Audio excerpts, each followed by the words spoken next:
Hello everybody, it's George from Ireland. So here I am in New College, Oxford, in the quadrangle, because of course a lot of these were monastic foundations really. Monks and clergy did a lot of the tutoring, so that's why they got quadrangles, as you would. And then you've got memorial plaques to distinguished old members of the college who've been called to their reward and so on. Look at this chap up here, the organist, General Commander of the Victorian Order, and that's GCVO after his name. D. Muses in Doctorate of Music, D. Lit, an honorary doctor, as a Doctor of Humane Letters, PhD, and blah, blah, blah. So it goes on. And this music scholar here, who's all in Latin. Okay, so what did he do for this college for 65 years? He was a member, teaching history and grammar and all the rest of it. Virtuous man, linguist, and so on. Years of birth and death. I'm just trying to think, there's some people who are quite distinguished, and this one is almost rubbed away. The alpha and the omega right up top, as in the beginning at the end. The chi, as in the Greek letter X. What's it for? But it's illegible now, so they really need to touch them up. But till the 20th century, the inscriptions are usually in Latin. That's obviously not a compulsory subject because they thought English was a peasant language. Nothing worthwhile was done in English. And here we have St. Patrick. No particular connection to the college, but anything Irish is good. St. Patrick was sort of Welsh, from the west coast of Great Britain. We say Wales, but it could have been more now we call England or Scotland. There was no concept of England when he was enslaved, about 400 AD, because we used to attack Great Britain, the west coast of Great Britain, and so on. So it's not that they're interred behind here or their ashes or anything like that.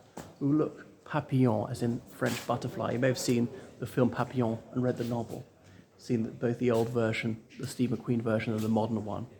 Okay, look, Hugh Gaitskell, leader of the Labour Party, leader of Her Majesty's Most Loyal Opposition, died quite suddenly in 1963, left a big fortune, but obviously socialism doesn't work for the socialists, left not a penny to the poor. He went to Winchester College and then here. Because remember the old days, only boys who'd been to Winchester could come onto this college. Chaps who go to Winchester known as Wykehamists, as in the founder is William of Wykeham, so where Rishi Sunak went. Okay, and the men of the college are killed in the Second World War and so on. But way more killed in the First World War, and so it goes on. What else? Yeah, and some people who were not actually studying at the college, choristers, as in sort of choir boys. I think choir boys, when they were killed, had been choir boys because they needed unbroken voices, and women couldn't come here at that time. So there's New College School for little boys up to 13, and they would sing sort of the female parts. Female roles, perhaps I should say, and I don't want that to come out wrong.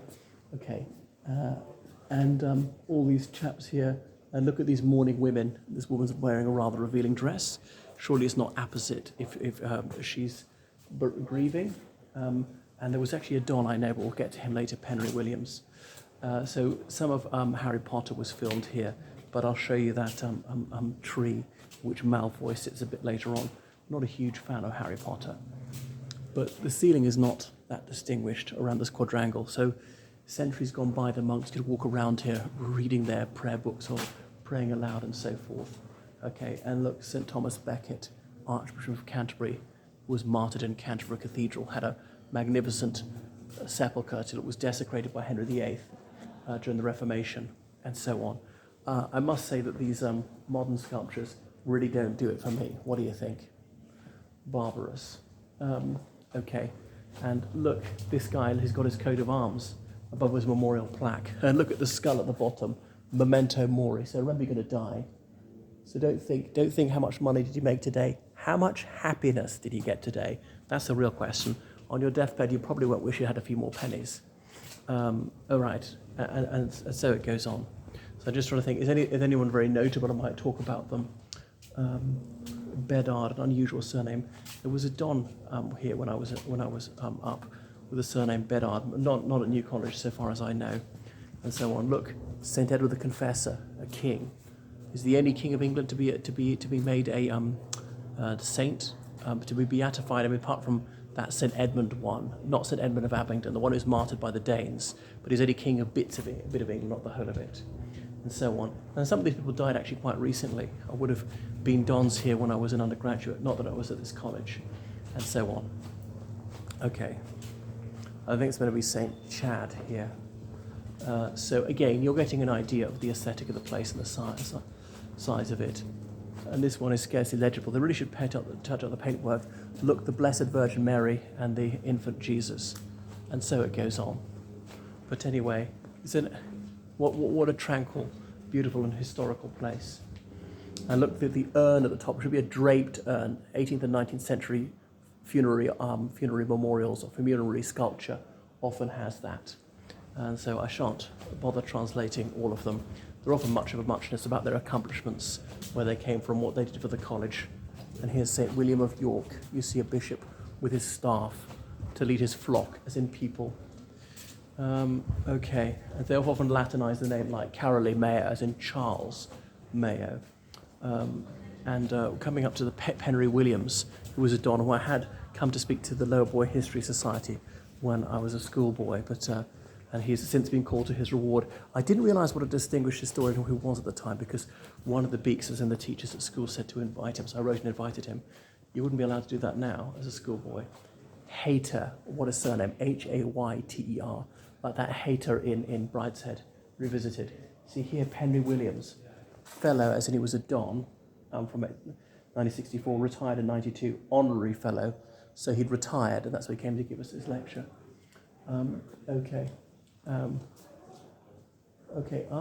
here it says, beneath this rests Maria Martini Wall. So does that mean that her ashes are there? What else? And there's no one who's that terribly famous. St. David, as in of Wales. What else? Okay, Anthony Quinton. No one else you probably would have heard of. Now, they say in the winter you're not allowed into the garden, maybe you make it too muddy. But these days we are. Richard Crosman, who also came here, who was a famous Labour MP. I always get him and Tony Crosland mixed up, who were both Labour MPs around the same time, both died in the 70s. Scholar and fellow of this college, okay. So various cabinet posts he held later on. So these are some of the celebrated people who attended New College. I know they're not exactly household names these days. It was Lord Thurlow in the late 18th century, was Lord Chancellor, Solicitor General, Attorney General, who was a real reactionary, arguing that slavery must continue and blah, blah, blah. Not just slavery, but the slave trade, kidnapping people from Africa and taking them to the most barbarously cruel conditions across the Atlantic. Right, so out into the garden, and I'll show you the tree which features in one of the Harry Potter films when Malfoy is up there. You may recognise it if you're Harry Potter fans. Come hither. And look at that for a medieval tower. Don't know how you access that. Obviously not allowed into all parts of the college.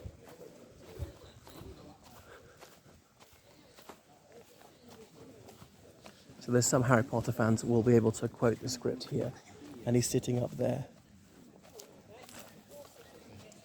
What do you think? The famous tree. And then down there, someone's written something on a stone and left a memorial stone. Okay, so that's a little bit of New College, Oxford, the quadrangle. I do remember looking around here when I was 15 with my dad. Not that he attended this college. And here we are in June, and leaves have already started to fall. So it was almost a decent summer's day. And then over there, that's the chapel. Up high, there's the Virgin Mary holding the child Jesus. Right, so thank you for watching my channel. Make sure you subscribe and donate on PayPal, georgecallahan79@gmail.com. Okay, goodbye everyone.